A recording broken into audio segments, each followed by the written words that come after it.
Hola, ¿qué tal? Hoy vamos a hablar de Rayuela de Julio Cortázar.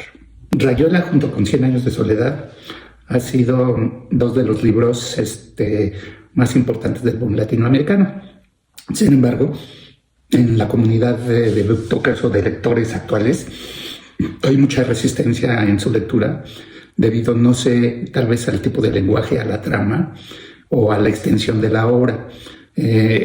Lo cual a mí me parece pues un desperdicio, porque en lugar de estar recomendando obras que están por debajo de su nivel, deberíamos ver y leer, más bien dicho, Rayuela, y sobre todo analizarla como las aportaciones literarias que hicieron estos personajes a la literatura.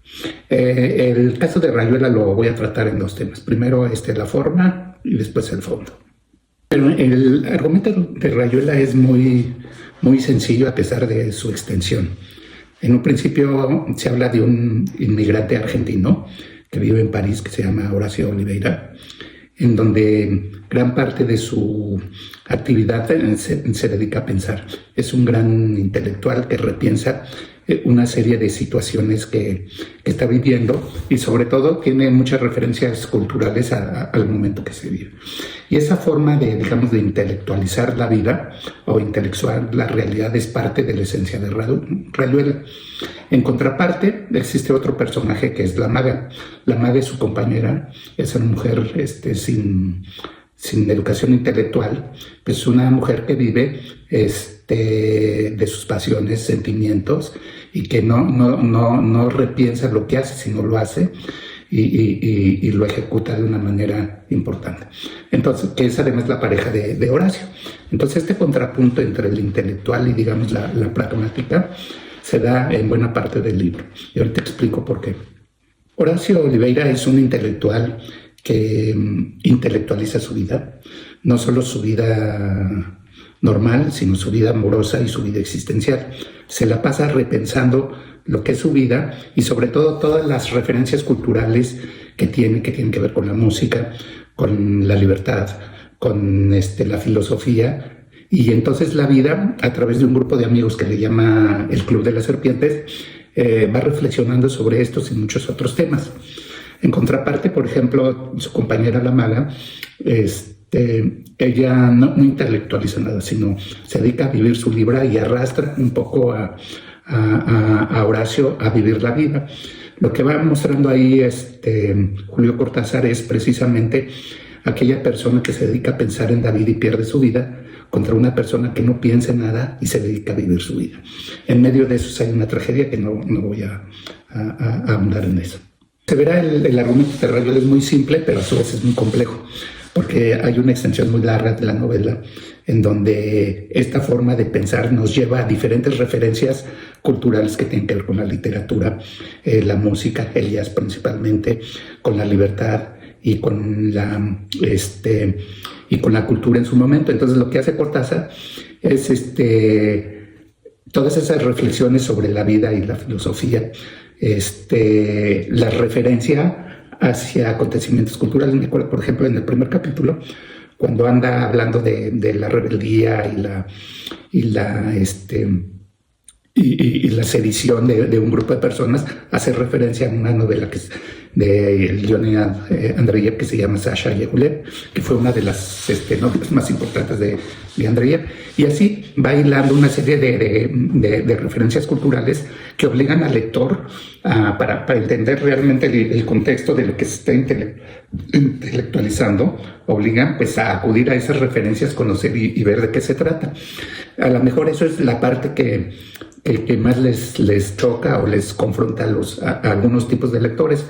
Pero al revés, yo pienso que eso nutre precisamente la lectura, porque no es solo en sí misma lo que va narrando, sino lo va apuntalando precisamente con una serie de acontecimientos que tocan todas las artes, la pintura, la literatura, la música, y que le dan sentido a la vida de un intelectual que vive en París.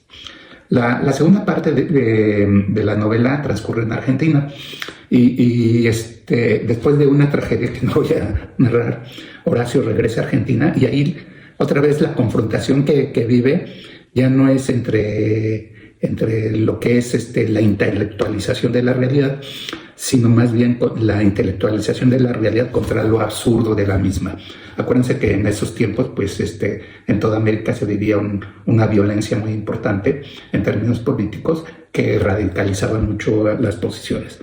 Entonces, esa segunda parte, Horacio sigue con la mente, pensando en cómo abordar, pensando en el sentido de la vida a través de las grandes ideas, cuando la realidad se le viene encima a través de lo absurdo de lo que está pasando. Si nosotros hacemos así un resumen del argumento, pues es la búsqueda del sentido de la vida a través del conocimiento y contrastando con precisamente la pragmaticidad de la maga. Es por eso que la maga se convierte en un personaje muy importante que trasciende el libro y que hace a muchos intelectuales querer y vivir o más bien querer conocer a alguien como ella. Adicionalmente a lo que digo, a mí me parece que es un libro muy bien escrito, con una utilización del lenguaje muy preciso y con unas referencias culturales muy, muy interesantes. Entonces, aquel lector que se cansa de leer este libro quiere decir que no está preparado precisamente para introducirse en el pensamiento de varias ideas a la vez que tocan todos los ámbitos culturales que tienen que ver, pues, con las artes.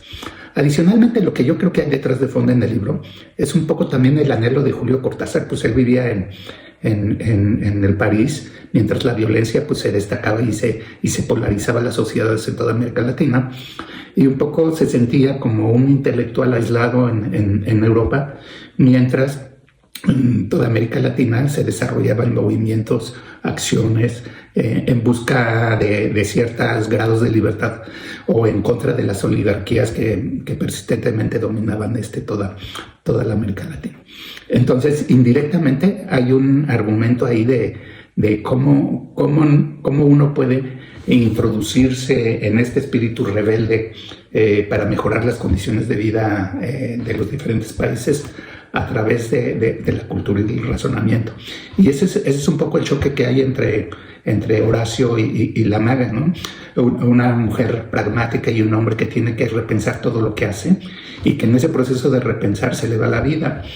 Esa parte es muy interesante. Y luego cuando llega a Argentina y ve que todo ese procedimiento mental lo enfrenta con unas situaciones tan absurdas que suceden en América Latina, lo confrontan y le hacen otra vez cuestionarse, pues, el sentido de la vida, ¿no?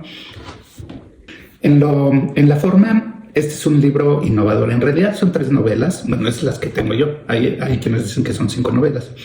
Y al principio del libro hay un mapa de cómo leer algunos capítulos, o leerlo continuo, o leerlo saltado.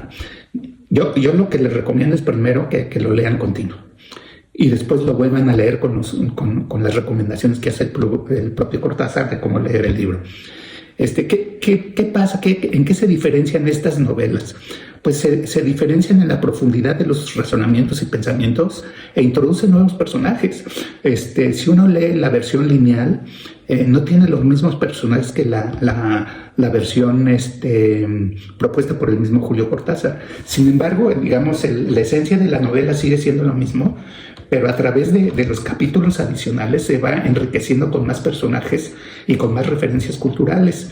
Es impactante la calidad de estas 2 lecturas, porque no baja su nivel, pero sí profundiza mucho lo que él quiere decir.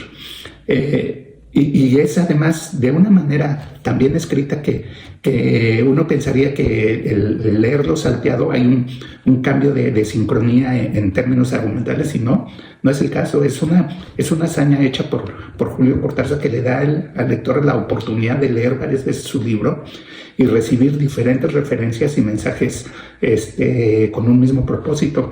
En eso es una novela innovadora y sobre todo muy, muy, muy deleitable. Es aquellas personas que se meten en el libro y que viven con ello. Terminando la primera lectura, cualquiera que ella sea, van a querer releerla en otra lectura. Como resumen, a través de estas 3 novelas nosotros podemos introducirnos en en la vida de Horacio Oliveira, en busca del sentido de la vida. Y lo hace a través del conocimiento, de las artes, de la música y de la propia intelectualización de su cotidianidad. Pero también el libro nos confronta con la realidad, nos confronta con la maga, con la tragedia y con la propia Argentina. Y ese choque entre la intelectualidad, con todas las referencias que hace, y la realidad, es el que realmente Cortázar trata de mostrar y ver dónde realmente está el sentido de la vida, en la acción propia o en la intelectualización de la realidad. Y al parecer no está en ninguna de las dos, pero eso lo van a tener que decidir ustedes con la lectura. Yo les sugiero que la lean varias veces, no hagan caso de aquellas personas que le tienen miedo, no le tengan miedo. No hay que tenerle miedo a los libros bien escritos, más bien hay que dedicarnos. Y si como lectores no estamos todavía a la altura de leer, pues hay que ponernos a la altura, y la única forma es leerlos. Les recomiendo ampliamente este libro. Yo les digo, en mi caso, yo la primera vez que lo leí, pues no paré de leerlo hasta que lo terminé. Y era más joven de lo que soy ahorita, y de ninguna manera me costó un esfuerzo. Por favor, léanlo, díganme qué les parece y platiquémoslos, porque lo que dije es muy poco de lo que tiene el libro. Muchas gracias.